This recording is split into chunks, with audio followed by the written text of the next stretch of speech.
So today we'll start Plato.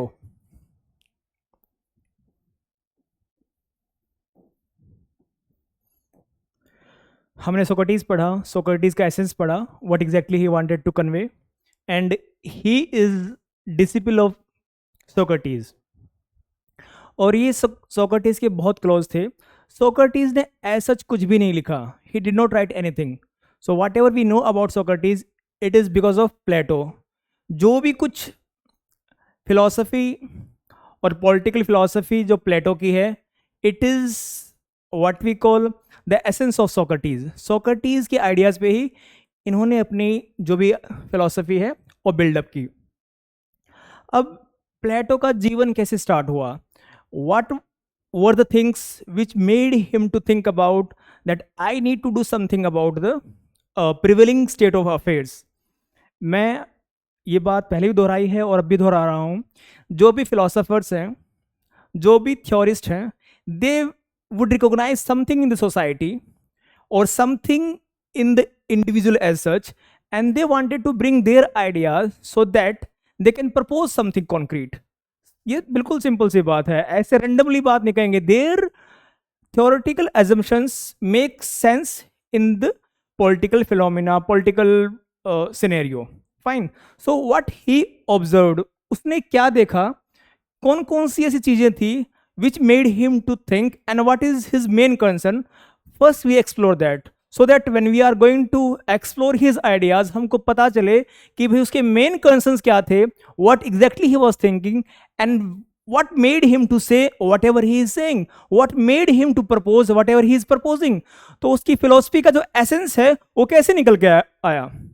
Okay जब भी किसी इंसान के हम थॉट प्रोसेस, उसके आइडियाज देखते हैं, उसका उसमें कितना सब्सटेंस है ये देखते हैं, हम उसके बैकग्राउंड को भी देखते हैं कि कैसे उन आइडिया तक वो इंसान पहुंच के आया। Fine. So achieving knowledge is a process. When Socrates is saying that, Socrates ने भी यही कहा ना कि इंसानों के पास क्या है, अपने ओपिनियन है। Okay and from opinion to knowledge there is a process, और उस प्रोसेस को उन्होंने डायलेक्टिक्स का नाम दिया। और इसी को सोक्रेटिक ट्रेडिशन को प्लेटो ने भी एक्सटेंड किया है। So when he developed his knowledge through certain opinion, so what was his journey. जो प्लेटो थे, he came from a very well off family. So ये एरिस्टोक्रेटिक फैमिली से बिलोंग करते थे, जो बहुत ही वेल्थी होते थे, and they had so much to say in the political affairs. तो एरिस्टोक्रेटिक फैमिली से बिलोंग करते थे, और इनकी जो मदर थी वो तो बहुत बड़े एक जो लीगल एक्सपर्टीज होते हैं उस टाइम के, सोलन, उनकी तरफ से, उनकी फैमिली से वो बिलोंग करती। तो so he was from a very well off family, and he became very close to Socrates। He had this passion that I wanted to learn philosophy। Earlier he was thinking that I wanted to become politician। जब हमने Socrates को discuss किया था, if you remember, we were saying that in those times politics was consider very good profession. जैसे आज अगर मान लें हम कि मिडिल क्लास के अंदर everyone wants to have job security and become civil servant, इतना क्रेज है। उस टाइम पे पॉलिटिक्स का बहुत क्रेज था, that people wanted that we can get anything if we become politicians। we can get the name, fame, power, whatever we want for our success, we can get out of politics। so earlier his passion was to become politicians, but again after meeting Socrates and by his influence, he wanted to become philosopher, that he got this real love for knowledge। so उसके chief motivations क्या थे? सबसे बड़ी बात तो he being a disciple of Socrates change his life completely. और when the Socrates was pronounced like being convicted of that those wild allegation and he was being executed by the state, इस बात को प्लेटो बहुत ही अपने दिल पे लिया, and he was very offended by that particular act। सो इस बात को हमेशा हमें याद रखना है that he developed certain kind of dislike towards democracy.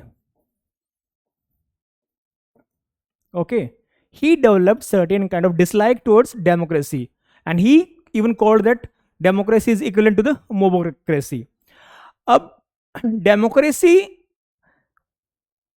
say why he hated democracy, because of certain elements what he called that people are ignorant, and those who are ruling the state, they must have knowledge, and if the ignorant people they are going to rule, they are going to bring disorder in the society, they are going to bring disharmony in the society. That is why knowledge is essential component. Fine, it is an essential component for ruling class. So understand this thing, it is the chief idea.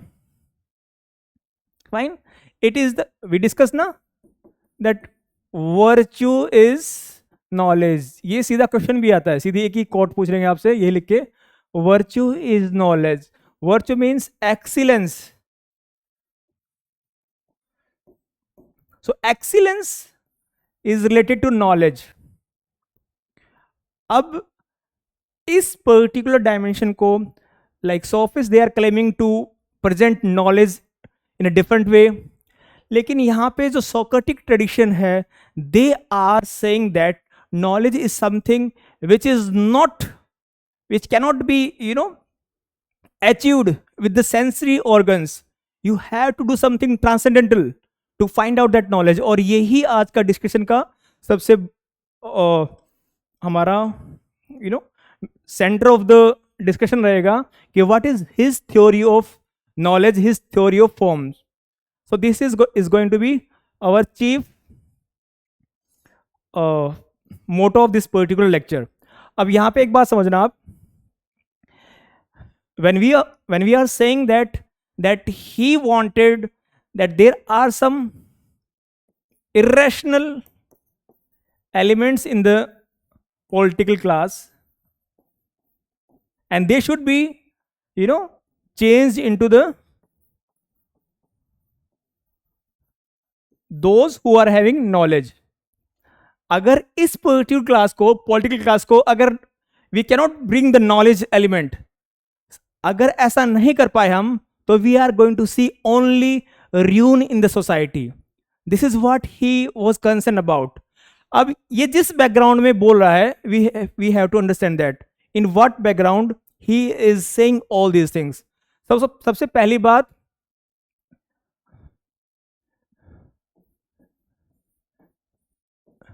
Peloponnesian war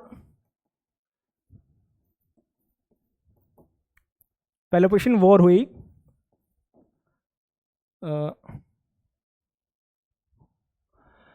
So Peloponnesian War जब हुई, so this happened when he was around when he was in 20s. So जो इस वार के जो reason थे, he is saying that those were because of the narrow interest of ruling class. इसी कारण ये वॉर हुई, because of these narrow interest that war happened. Fine, Peloponnesian war हुआ था स्पार्टा के और स्पार्टा और एथेंस के बीच में, इन दोनों के बीच में ये वॉर हुई थी, पेलोपोनेशियन. और Plato was from Athens and Athens was defeated in Peloponnesian War, and this particular event impacted him. अब प्लेटो बोल रहा है कि भाई ये वॉर का रीजन ही यही था that everyone was like those who were having the power in their hands, they were just focusing on their narrow interests. उनको चाहे वो एथेंस से हो चाहे स्पार्टा से हो, उनको कॉमन इंटरेस्ट से, पब्लिक इंटरेस्ट से कोई लेना देना नहीं था. It was their narrow interest that they wanted to expand their power. So he's considering that Peloponnesian War and the defeat of Athens in the Peloponnesian War was because of that irrational elements in the political class. उनको knowledge ही नहीं थी.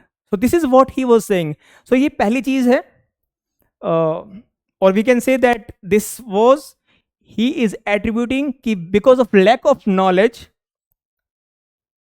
जो इसमें defeat हुई Athens की, he is blaming that it is those irrational elements in the political class जिसके कारण Athens की हार हुई. अब यहां पे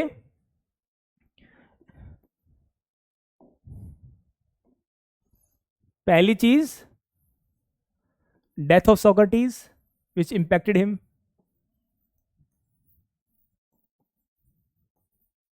उस टाइम पे क्या थी? डेमोक्रेसी थी. That people are ignorant. Fine. Second thing is defeat in Peloponnesian War.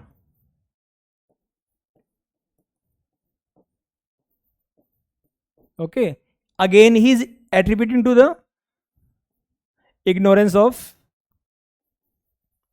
political class. अब जो चीफ इशू है वो है ignorance.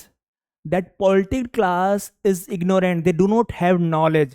This is the only concern he is having in his mind कि भाई ये जो है, it is because of these people, they do not know that what we supposed to do.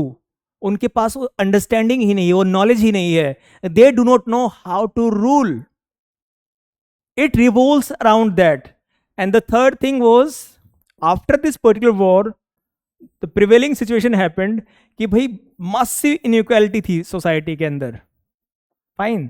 So Athens was divided into the two different poles.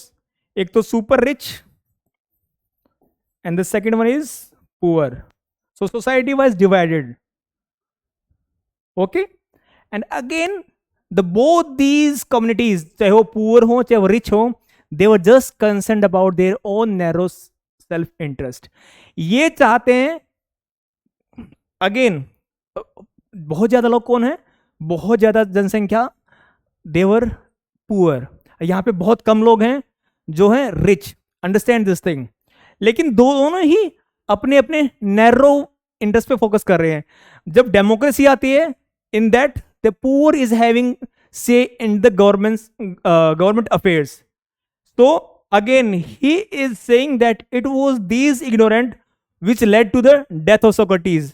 इतना महान इंसान सिर्फ इन ignorant लोगों ने ही तो मरवा दिया. They are just trapped in their own narrow self-interest, their so-called religion and all these factionalism in the society. चाहे वो किसी भी बेसिस पे हो, चाहे क्लास के बेसिस पे हो, चाहे वो किसी नैरो आइडिया के बेसिस पे हो, सोसाइटी बटी हुई है. And they don't want to see the real knowledge.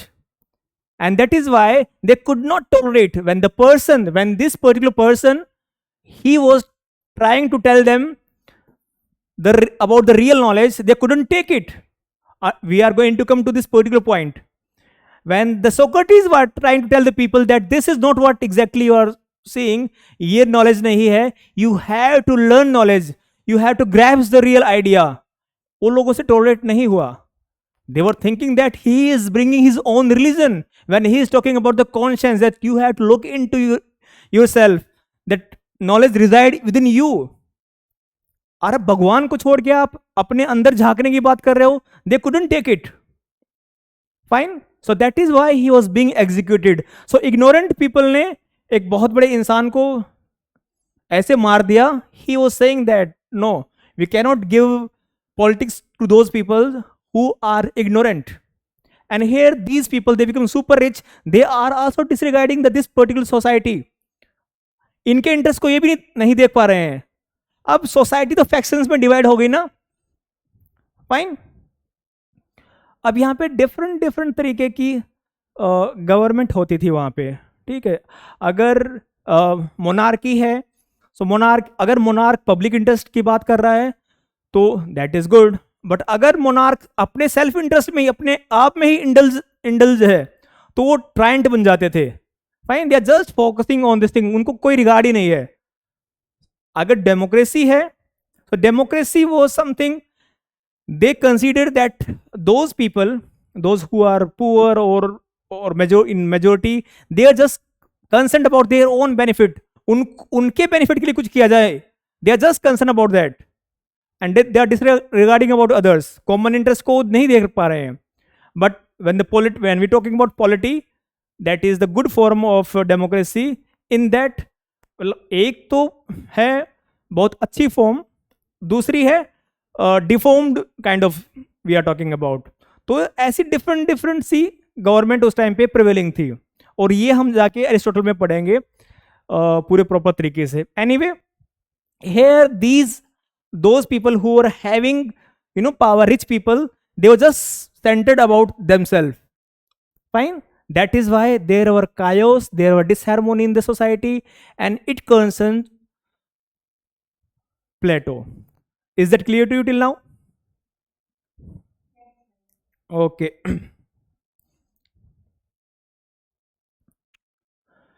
Now, Plato understood that if I want to bring harmony, peace, and prosperity in the society, I have to promote knowledge. Knowledge to whom? Those politicians or those who are ruling.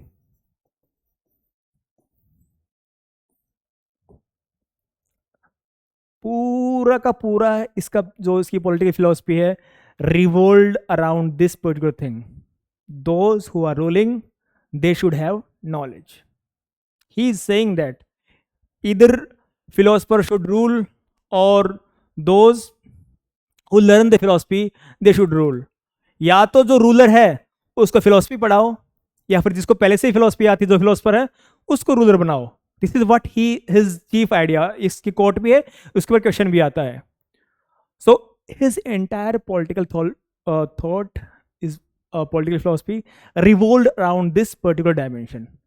इतना ही इस बात को हमेशा याद रखना है. Why? Because if we are going to give power to the ignorant people, they are going to bring disharmony, they are going to promote narrow interest, because their way of looking at thing is irrational. उनके पास knowledge ही नहीं है. And with this idea, he wanted to say, okay, I will teach knowledge. I will tell people how to gain the knowledge and how to, have the real way of ruling a particular state. This was his main concern. Fine. Okay, so understand this thing, that it was his main concern that I am going to teach politics to those who supposed to run the government. This was his main concern. जब हम पढ़ेंगे इसके different theories को, we are going to connect dot with all these things. Now, अब हुआ क्या, कुछ एक घटनाएं घटी इसके जीवन में, and which also impacted him.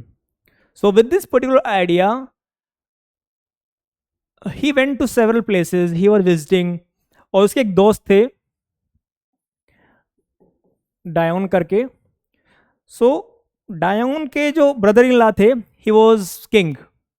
Fine, he was king and he called him to his kingdom. उनका नाम था Dionysus करके उनका नाम था. Fine. So he called him.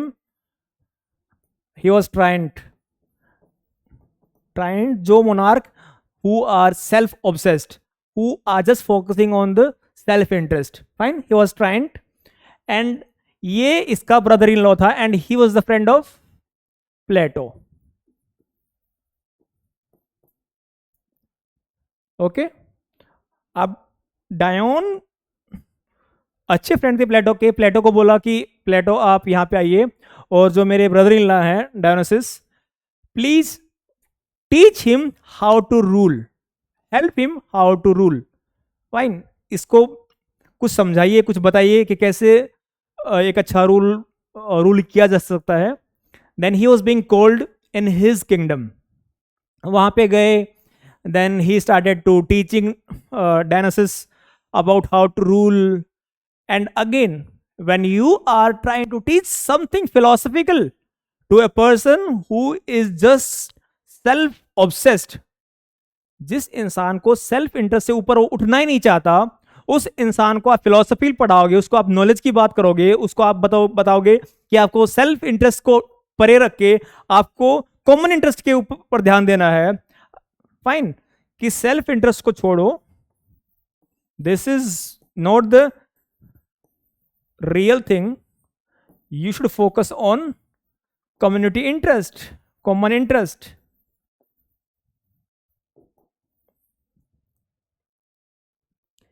किसी ऐसे इंसान को जो पहले से ट्रायंट है, who is self obsessed, and you started telling that person that आप जो कर रहे हो ठीक नहीं है, आपको कॉमन इंटरेस्ट के ऊपर ध्यान देना होगा. And the moment he started teaching him these kind of philosophical things, he got suspicious about this person, कि कहीं ना कुछ यही दाल में काला है, ये इंसान और ये इंसान ये मिले हुए हैं, and they are trying to take away my kingdom. This was his perception about Plato. उसने प्लेटो को पकड़ा और he sold him as a slave. उसको बेच दिया as a slave. अब प्लेटो कहाँ तो चले थे फिलोसफी पढ़ाने किसी ट्रायंट को, and he thought यार ये तो बहुत बुरा हुआ, and he was being sold. अब चलो ठीक है, उनकी किस्मत अच्छी थी, somehow with help of certain friends he was being released. वहां से भाग निकले, वो बच के कहीं से कहीं आ गए. कुछ साल बीत गए, Dionysus died, then his son Dionysus II become the tyrant of this particular kingdom. और फिर again he was kind of enthusiastic कि हाँ मुझे कुछ नया करना है, I want to do something new, I also wanted to learn something. So again डायन ने प्लेटो को फिर बोला कि आओ, अब ये जो मेरा भांजा भतीजा है इसको सिखाओ तुम. He was little apprehensive, but डायन somehow convinced that he is enthusiastic, he really wanted to learn. आप आइए. Then again he comes and he started teaching him. But knowledge को समझना, फिलोसफी को समझना सबके बस की बात नहीं है. And that same thing again happened. He also become suspicious about both of them, that हाँ मेरे बाप ने जो किया था वो सही किया था, इनमें कुछ ना कुछ गड़बड़ है, हमेशा इसी को बुला के लेके आ रहा है, there is something wrong with these fellows. फिर प्लेटो को फिर जान बचा के वहां से भागना पड़ा, and these things were very troubling for them. Now this time डेओन ने इसको गद्दी से हटा दिया, somehow he chased him away, और who knows, he might have killed him. अब प्लेटो के ही एक स्टूडेंट ने ड्यूरिंग दीज टाइम्स, इसी दौरान प्लेटो ने अपनी एकेडमी भी खोल ली. He started his academy. Academy से कोचिंग एकेडमी टाइप में नहीं, उसका नाम ही एकेडमी था. कोचिंग वाले तभी एकेडमी रख रहे हैं इसी के नाम पे, that he somehow started an institution which was named academy. So academy open कर ली थी. He was teaching students and inspiring them to go to different part of the Greek world and teach other rulers how to rule. Main concern क्या है कि लोगों को बताओ, जो ruling class है उनको बताओ that how to rule. अब हमने पहले पढ़ा था हमने कि जो सोफिस्ट थे, they were also roving teacher, they also used to go to different part of the Greek world, and they used to teach young people that how to become a good politician. They were teaching them rhetoric, that how you can control the emotions, how you can have sway over their emotions and win over their hurts, और कैसे उनके vote आपको जीतने हैं. They were teaching, sophists were teaching them. But he, being the student of Socrates, he also sent his students all across that Greek world, that you go to them, those people who want to come to the politics, but they must understand the philosophy so that they can keep the common interest, that interest at the center of their politics. So there should be peace and harmony and prosperity in the society. अगर narrow self interest को आप focus में रखोगे तो वहां पे डिसहार्मोनी होगी, Discord होगा, और वहां पे कभी भी सुख शांति नहीं हो सकती. And now one of Plato student, he killed Dion and he becomes a tyrant. Then he was also being killed by someone, and then after seeing all these things, Plato सोच रहा है कि यार ये क्या हो गया, मैं कहाँ पे क्या मैंने मुसीबत मोल ले ली. So he got really confused. काफी सालों के बाद में he changed his ideas, और ये हमेशा एक अच्छे फिलोसफर के साथ होता है. They starts with something very idealist and then they change their ideas. ऐसा मार्क्स के साथ भी हुआ. He started with certain assumptions, but after years of the philosophical journey, they changes that.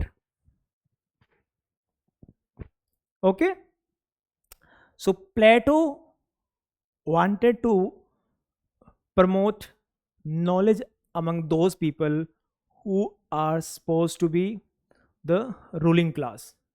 अब इस पर्टिकुलर डायमेंशन को हम समझेंगे. प्लेटो की थ्योरी है थ्योरी ऑफ फॉर्म्स, और उसको हम उसके डिफरेंट अलग थ्योरी हैं उनसे कनेक्ट करेंगे, और ये सारी चीज़ें इंटरकनेक्टेड हैं. जब हम थ्योरी ऑफ फॉर्म्स की बात करेंगे,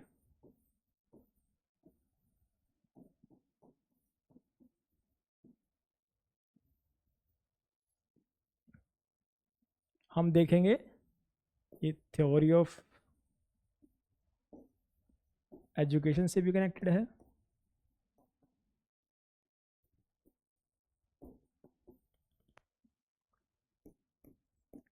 थ्योरी ऑफ कॉग्निज्म से भी कनेक्टेड है,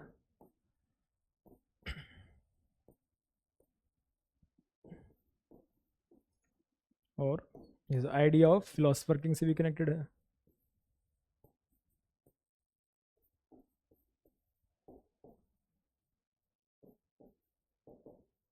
मतलब इसकी जितने भी आइडियाज हैं उसका एसेंस थ्योरी ऑफ फॉर्म से ही निकल के आता है. तो it is the key idea of Plato. इसको समझना बहुत जरूरी है. इसको समझ गए तो सारी चीजें आप समझ जाओगे. His theory of forms. सो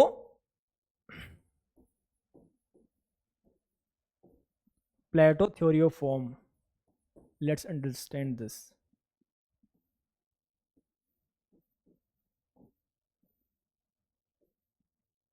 अब इस बात को याद रखना, इसका essence is to find out the real knowledge.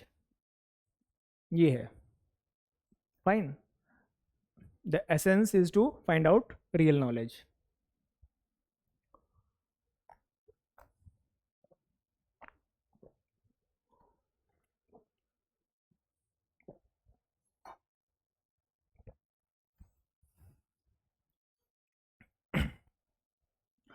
अब नॉलेज क्या है, how we are going to identify that this is knowledge, and what we see what it is, how we can reach to that knowledge. These are all the things which we are going to discuss. So यहाँ पे दो चीजें हैं, हमने पहले भी discuss की थी. एक तो चीज है ओपिनियन, दूसरी चीज है नॉलेज. ये दो चीजें हैं. सोक्रेटिस ने भी ऐसा बोला था कि there are opinions which whatever sophist they are saying, it is that opinion part, they are just having opinions, और रियल नॉलेज नहीं है. Knowledge is something different. ये सोक्रेटिस बोल रहा है. अब इसी ट्रेडिशन को प्लेटो आगे लेके जाते हैं. Fine. So he is saying whatever we see in the world, whatever we see in the world through our sensory organs, that is just the opinion things. That is just what we are saying is just a kind of, shadows. Shadows हैं वो, knowledge की, that is not the real knowledge. Those are just opinions, those are just shadows. This is what he is saying. Okay, it is not real knowledge, it is just opinions, shadows, or appearances. This is his idea. And now our focus is going to find out what exactly he want to mean by the real knowledge. अब एक बात मैं आपको, जो मेरी Socrates पढ़ने के बाद और प्लेटो पढ़ने के बाद जो मेरी अंडरस्टैंडिंग डेवलप हुई इन थिंकर्स की, उसमें एक चीज़ है, एक चीज़ तो यहाँ पे, this is what Socrates is saying और प्लेटो इज सेइंग, फाइन, वो उनके व्यू पॉइंट हैं. यहाँ पे हमको थोड़ा सा डिटैच होके देखना है. हमको they are talking about some subjective things, but they are claiming that these are objective truths. ये हमको डिटैच होके पढ़ना है. We don't have to take it as face value. what they are saying, it is their assumptions, it is their projection, and they are considering that it is the objective truth. They are claiming that there is knowable truth. This is what Socrates said, na? That there is something knowable ethical truths which we have to find out. अब वही इंसान भी ये भी बोल रहा है कि I know that I don't know. He is claiming that I am ignorant. अब इस इतना बड़ा इंसान, इतना बड़ा फिलोसफर जब ये बोल रहा है कि आई एम इग्नोरेंट, तो फिर नॉलेज किसके पास है? एथेंस का सबसे wisest person is saying that I don't know anything. यही पैराडॉक्स है. सो यहाँ पे they are having their own subjective assessment and we have to understand it. हमारा बीइंग ए स्टूडेंट, यही हमारा काम है कि हम उनके आइडियाज को समझें, दिल पे नहीं लेना है उनको.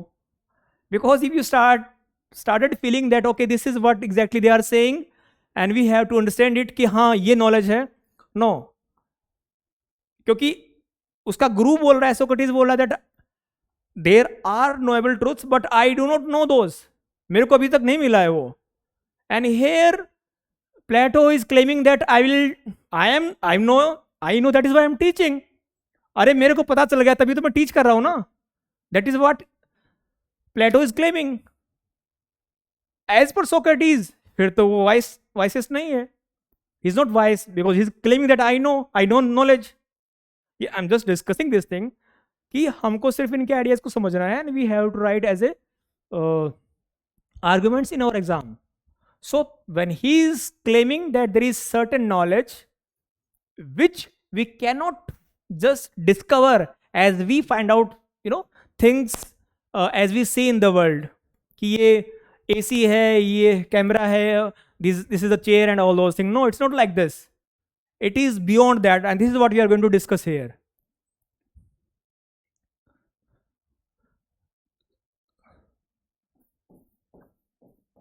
So there is knowledge and there is this part that is opinions or shadows.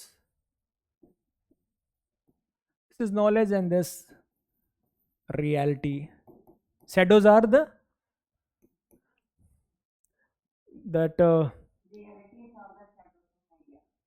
realities are the what?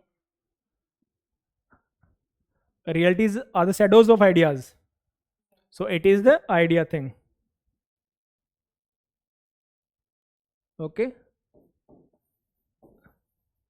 Ideas, forms, we can use these interchangeably.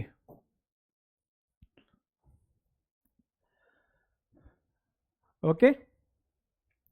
So ये दो डायमेंशन है. And he gives the example of that what we see through our sense organs,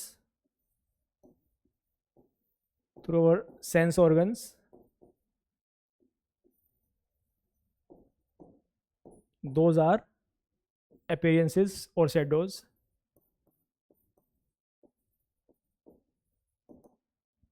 For example, we see tree. He gives this example.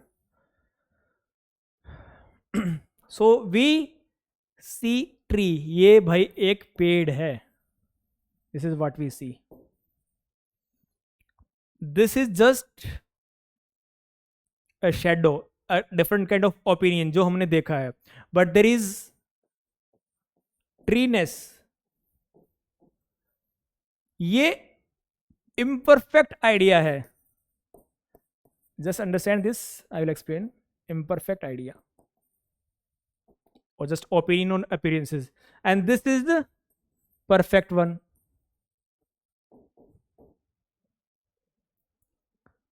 Okay, बस एक minute ध्यान से समझना, everything is going to be clear.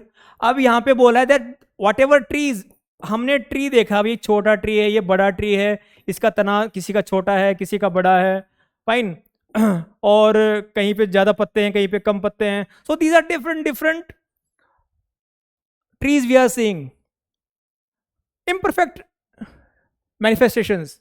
कोई perfect चीज नहीं जिसको हम ये बोल सके भाई this is the perfect tree. Are you getting this thing?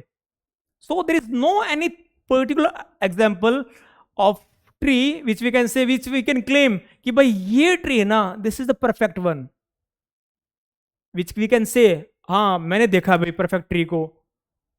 और टेक फॉर एनी एग्जाम्पल,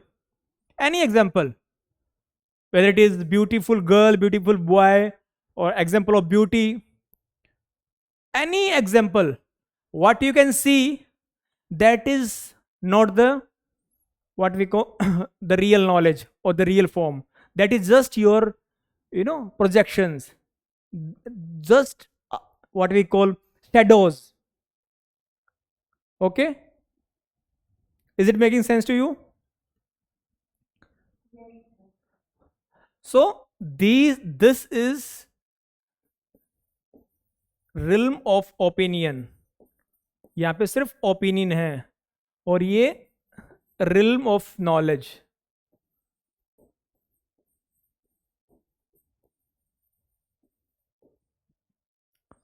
इतना ही समझना है आपको. एक बेसिक सी बात समझ लो इसके अंदर, कि ये चीजें हैं जो हम सेंस ऑर्गन से देख पा रहे हैं, this is what, these are just appearances. जो रियल नॉलेज है which we cannot see, we are not having that kind of understanding, we have to develop that understanding to find out the real knowledge. एक ही बात है ये. Socrates कहता है that knowledge is within us, the idea of concept, he is talking about idea of concept, that concept are something, some generalized assumptions which are universal, which are eternal, and once we know that, we find out that this is the truth, and those are residing within us. This is what Socrates is saying. यहाँ पे प्लेटो बोल रहा है कि there are knowledge part which we have to find out. It is a journey, we have to train ourselves. This is what he is talking about. प्लेटो कह रहा है कि there is knowledge, there is real ideas which we have to find out, that it is a journey, we have to train ourselves, our faculties, rational faculties. We cannot find out just by looking at things. He is giving this example. Okay, कि जो चीजें हम देख पा रहे हैं, it is not the real knowledge, it is just your assumption, your perceptions. This is just what he is talking about. अब इसको डिस्कस करने के लिए एक एग्जांपल है एलिगोरी ऑफ केव का. He is giving that allegory, we will discuss with the help of this. अब यहाँ पे ये कहानी बताते हैं प्लेटो. इसमें कहते हैं कि एक केव है, वहाँ पे कुछ केवमैन्स हैं, और दे आर चेन्ड, वो चेन से उनको बांध के रखा हुआ है. Can you see it?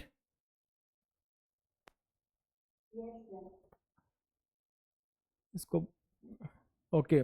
So these people, they are caveman, और दे आर चेन्ड, चेन से उनको बांध के रखा हुआ है. So they just they cannot move around, they can see this part, और यहाँ पे सिर्फ इनको ये जो भी चीजें हैं उनकी सिर्फ छाया दिखाई देगी, उनको शेडोज दिखाई देंगी। अब ये एक छोटी सी दीवार है, यहां से लोग गुजर रहे हैं, ओके, और यहाँ पे आग जल रही है, this is fire, and because of this fire उसका प्रोजेक्शन यहाँ पे हो रहा है।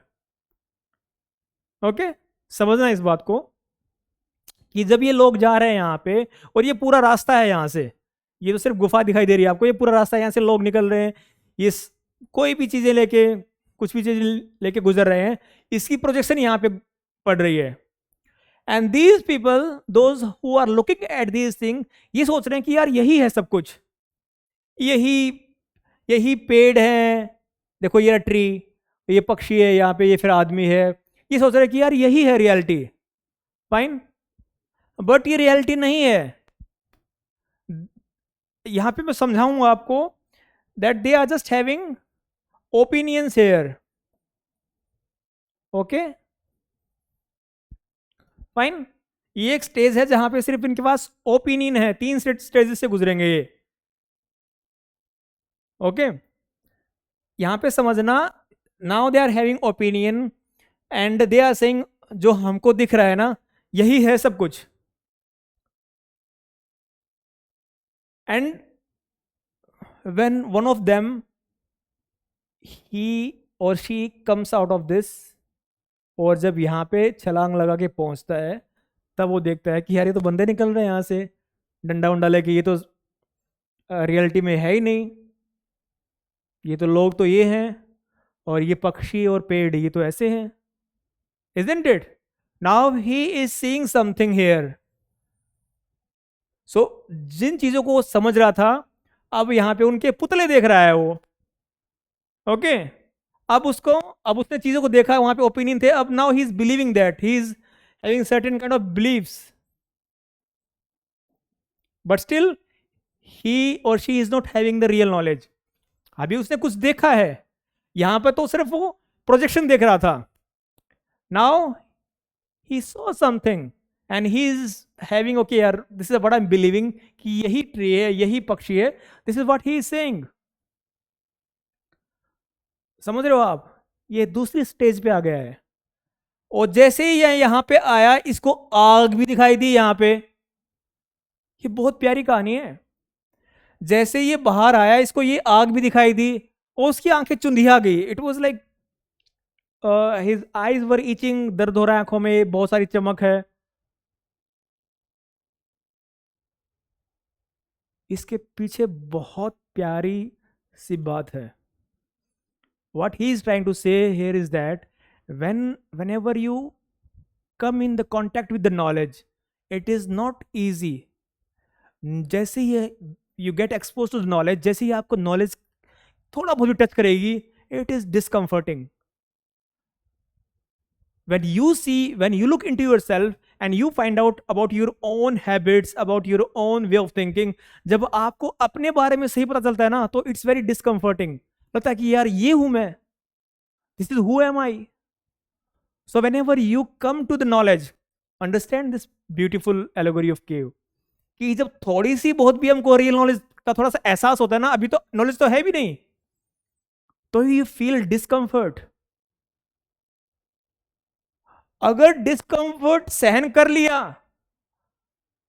अगर इसको क्रॉस करके पहुंच गए, तो your journey of knowledge is fine, चल रही है। अब यहीं से डर गए, अरे नहीं, the moment you see, look into yourself and you find out that okay I am ignorant. इस बात को एक्सेप्ट करना ही लोगों के लिए बहुत मुश्किल है कि मैं इग्नोरेंट हूं।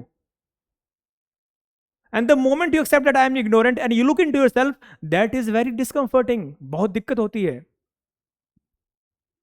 तो फिर हम क्या करते हैं? We start lying to yourself, हम अपने आप को झूठ बोलते हैं, तसल्ली देते हैं that we don't have to face that discomfort of changing ourselves, and these things can be anything. ये कास्ट एसोसिएशन हो सकते हैं, या फिर कोई ऐसा ओरिएंटेशन हो सकता है, या फिर कोई झूठ बोलने की आपकी आदत हो सकती है, कुछ भी हो सकता है। These things, fine, understand, this is very beautiful example. So when you are attached with these things and the moment you find out that कि यार ये तो मैं गलत चीज थी, गलत आदतें थी मेरी, and you find out very discomforting, अब क्या करूं, मुझे छोड़ना ही पड़ेगा। तो आपके पास ऑप्शन है, एक तो आप वापिस से कूद जाओ यार, ठीक है एटलीस्ट मैं यहाँ पे चैन से तो हूँ, मुझे इतना सोचना तो नहीं पड़ रहा है, जैसे भी काट लूंगा जिंदगी, ठीक है, मेरे को खाना मिल रहा है, मेरे को क्यों इतना सोचना है, चुपचाप पड़ा हूँ, सिक्योरिटी है मेरे पास में, मुझे क्यों इतना अननेसेसरी डिस्कम्फर्ट में जाना है, जो भी है अच्छी पिक्चर चल रही, लोग आ रहे हैं जा रहे हैं, खाना मिल रहा है, आई एम चिल, ठीक है। यहाँ पे दीवार से लोगों ने बियर डाल दी, कुछ डाल दिया, पी रहे हैं, खा रहे हैं, एंजॉय कर रहे हैं, तमाशा देख रहे हैं, everything is going good. It is like 9 to 5 job है, मस्ती है, सब कुछ है, खाया पिया सोए, फिर 9 से 5 काम किया, everything is going fine, we cannot go beyond that. But the moment you crosses this and you find out the fire and you want to go beyond that, आगे जैसे ही बाहर निकलते हो, यहां पे देखो, now you get expose to the knowledge. अब यहां पे तो आग थी, यहां पे सन है, there is sun, that is the highest symbol of highest knowledge.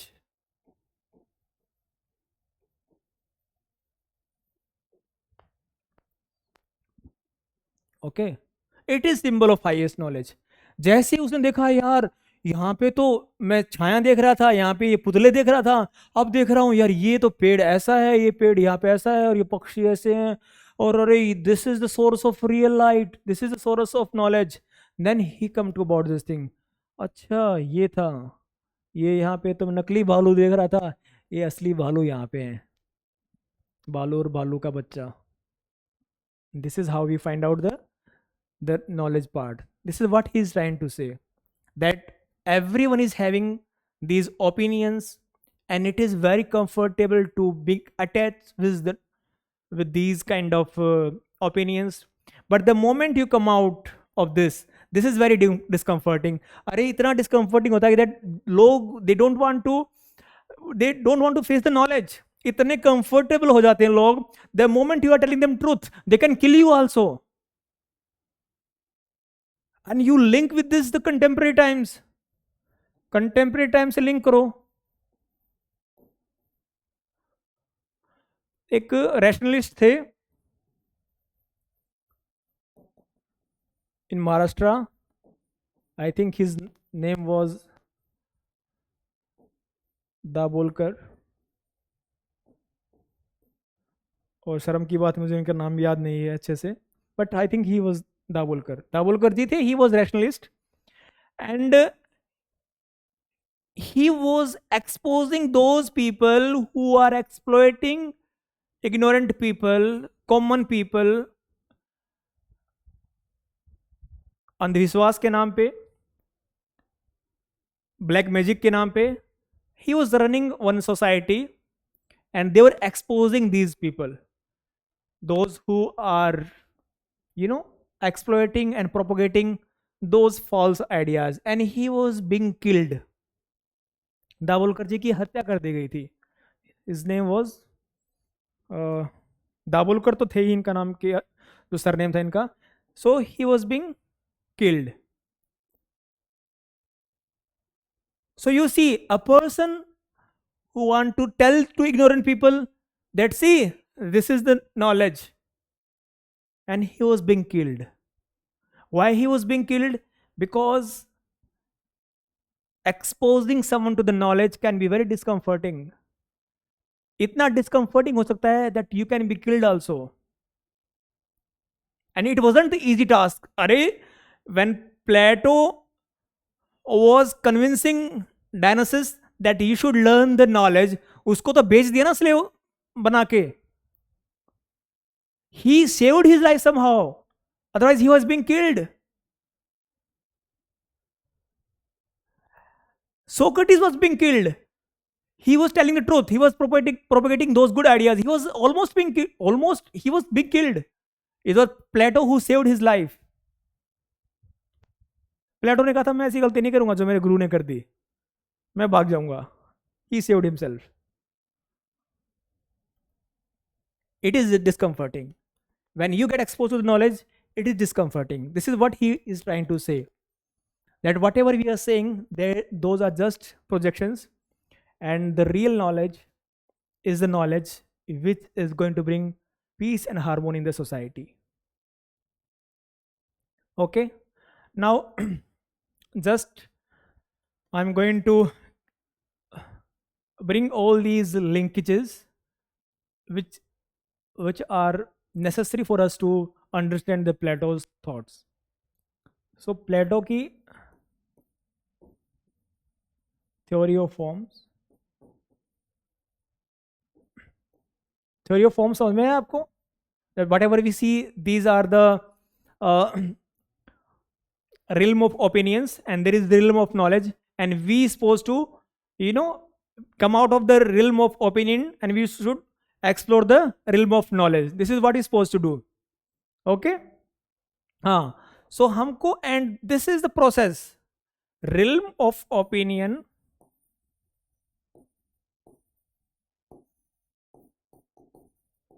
realm of opinion कहाँ पे है? जब आप गुफा के अंदर बैठे हो, when you are in the cave, and there is realm of knowledge when you come out of the cave and you see the source of real knowledge, that is sun. Okay, when you come out of, अब समझना आप इसकी सारी theories को. is theory of education,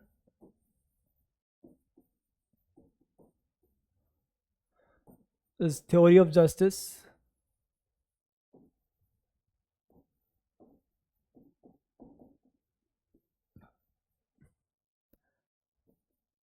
idea of philosopher king,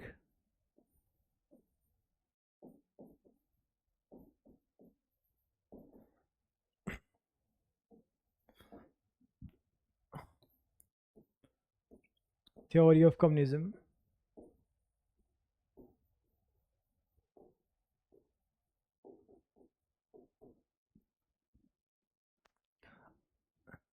थोड़ा सा एक interconnection समझ लेते हैं इसका. So when we go in the deeper discussion,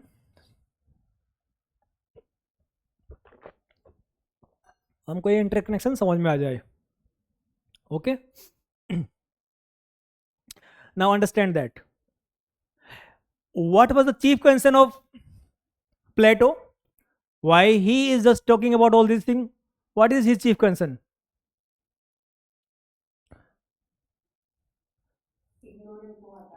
Yes, the people, those who are going to rule, they must be knowledgeable person, they must have knowledge. Ignorant people नहीं होने चाहिए. If they are ignorant, they are going to ruin. Okay, so किसी भी चीज से connect कर दो. Let's connect with the theory of education. How we are going to find out those people? We have to educate people. Okay, just before that understand his theory of justice के अंदर क्या बोला है कि 3 classes हैं. First is artisan class, second is soldiers, and then the rulers, and they are having their respective virtues. Okay, temperance, courage, and wisdom.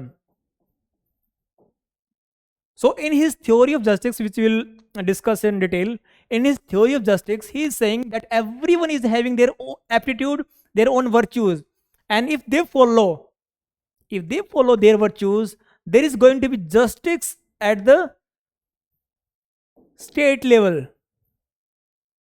Justice is the highest virtue, and it is going to get manifested at state level when these classes, they follow their respective virtues and they perform their respective functions. Disharmony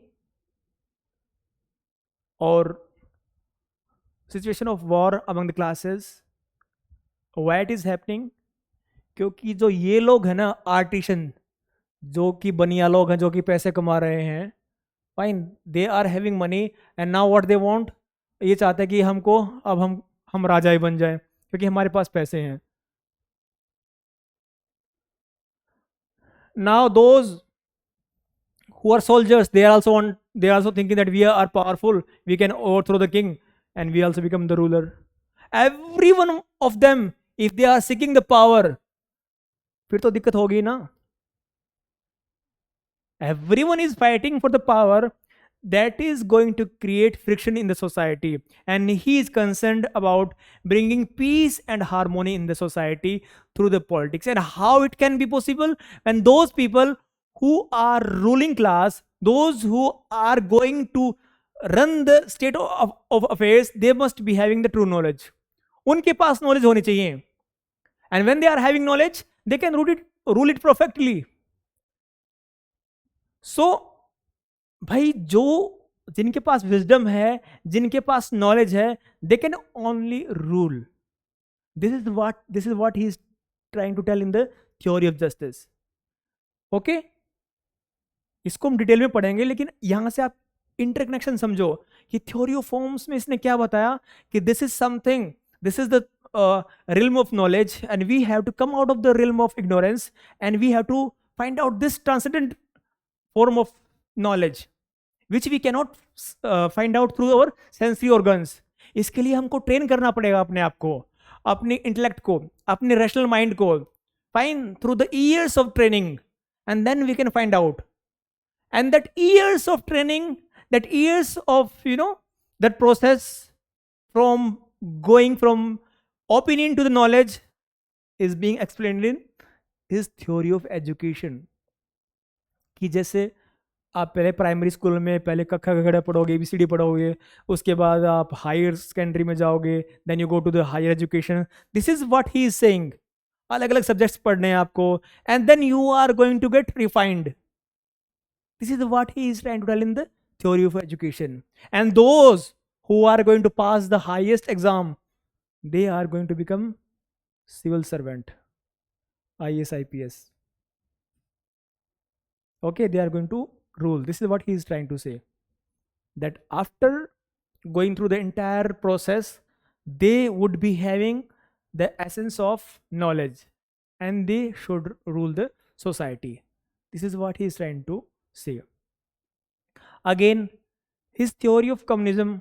अब इस theory of communism में ये बताएगा कि कैसे, अब इसने बता दिया ओके, हमने इन लोगों को बना दिया that they are going to rule, और अब हम ये मान के चलते हैं कि these people are going to rule, and they must not have any kind of temptation for the wealth.